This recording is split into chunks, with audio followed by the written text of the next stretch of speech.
Well and welcome, fam, to the Dr. Mumbi Show. My name is Dr. Mumbi Saraki. How you doing? How's everything going?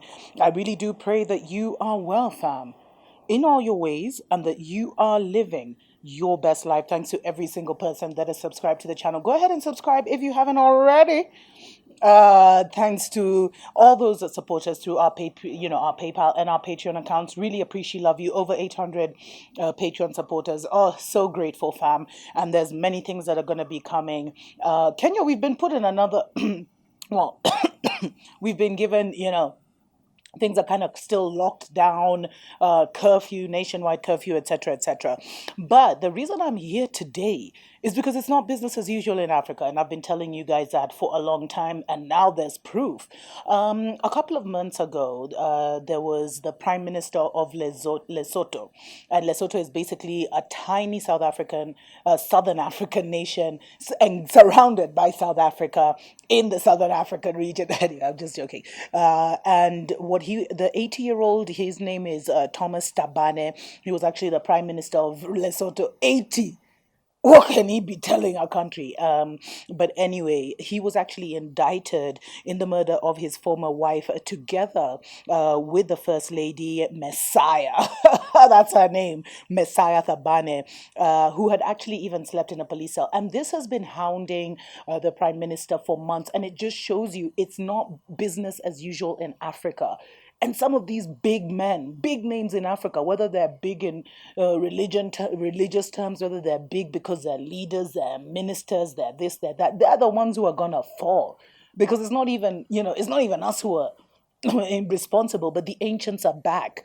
And if there's an elder who told me the other day that, the gods of Africa never forgave. So you always had to come correct. But those are stories for other days. So now, Lesotho's prime minister, he has resigned in an unprecedented move.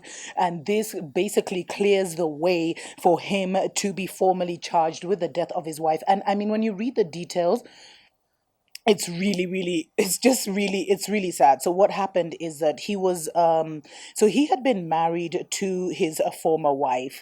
I'm just looking for where it started. He had been married to his former wife, and he was embattled in a bitter divorce with her in 2017. Her name was Leopelo Tabane, and and at that time he left Leopelo, who was then the first lady or whatever they call her, the prime minister's wife, and was, and could have all the perks.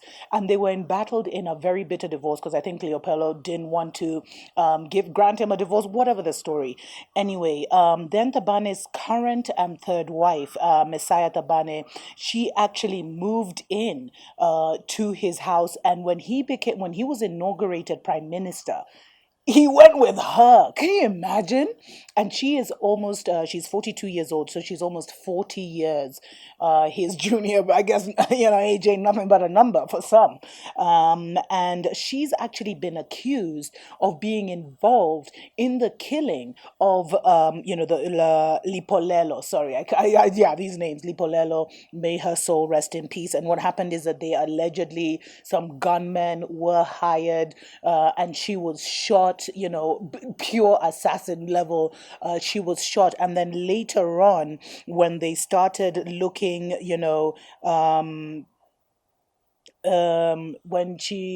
when they started looking for evidence, they found phone evidence not only on the wife's phone but also on the prime minister's phone, because where he had actually talked to allegedly some of these assailants or had some kind of contact. Now he was using his prime minister immunity. They arrested his wife Messiah. She slept in cells, which was huge, these big man people, like big man syndrome in Africa. And that was like extremely dramatic. But then she was released, and they kept saying that he was trying to extend his, position in power. He was holding on to power. At one time, he even tried to sack like the police chief. He tried to bring the army in, just basically trying to say that he wanted to secure Lesotho, but it was more a move to kind of try and mess with the investigations, allegedly.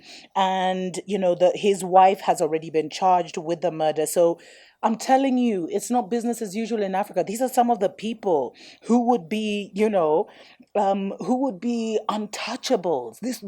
Such cases would never even see the light of day. And can you imagine, how do you kill your wife? She was killed on June 14th, 2017, just 2 days before the inauguration for Tom Tabane's second term as prime minister.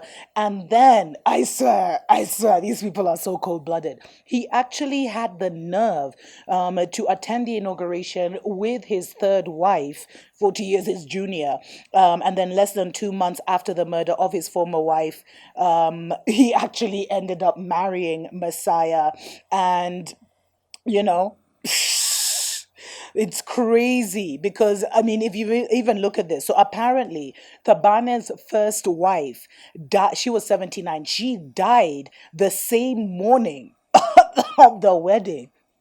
There's some women. What? And the same morning that Messiah and Tabane were getting married, the first wife died. 2 weeks prior. Well, no, almost 5 weeks prior, the second wife had died. And can you imagine, the third wife actually held a short moment of silence at their wedding ceremony in memory of Yayi. But there was no mention of the second wife, Lipolelo, or her murder, which had happened a few months earlier. And now we know why, because allegedly they were involved. That is so crazy. But now he has resigned in a very unprecedented move. We will be keeping an eye out on this. It's very rare for this to happen, fam. Very rare. This is a sign of things to come. If any presidents play around, the guys are gonna get called out like never before. Anyway, because a lot of them are brotherhood and they believe in many funny things, including sacrifice. But those are stories for other days. Mwah.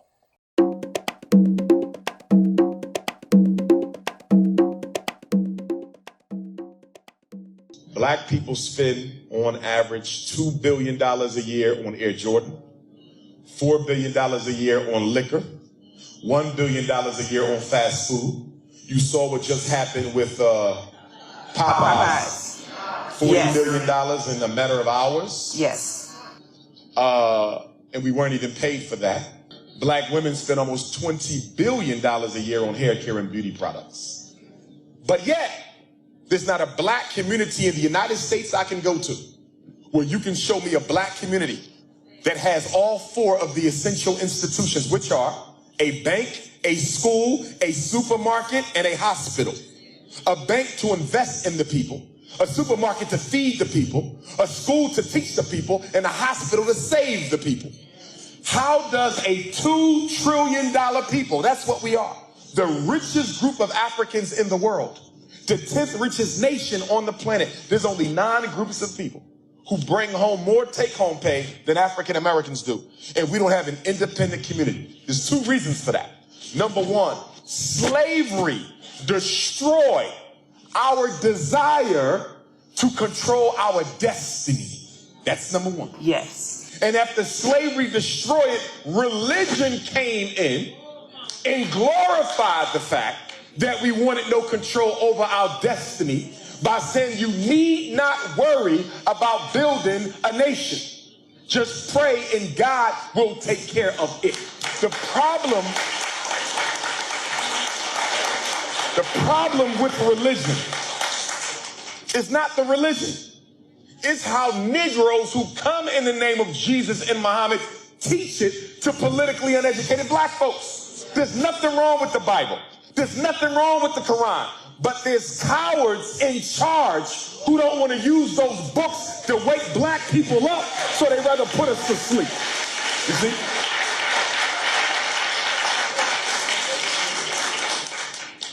Every bank that receives at least $250,000 a year, if a bank has a $250,000 revenue stream, they should have a bank. If a church has that, they should have a bank.